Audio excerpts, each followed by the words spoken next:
ఆయన దగ్గరికి వెళ్ళి చిటిక వెయ్యాలి. అందుకే చిటికల చండీశ్వరుడు అంటారు. ఇలా చిటిక వేశాననుకోండి, ఆయన కళ్ళు విప్పుతాడు. ఇలా ఎందుకు రానా తపస్సు భగ్నం చేశావు, ఎందుకు చిటిక వేశావు అని ఇలా కళ్ళు విప్పుతాడు.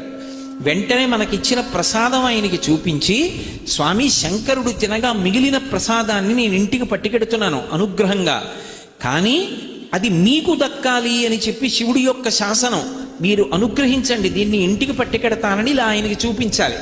చూపిస్తే ఆయన చూసి శుభం భూయా పట్టుకెళ్ళంటాడు.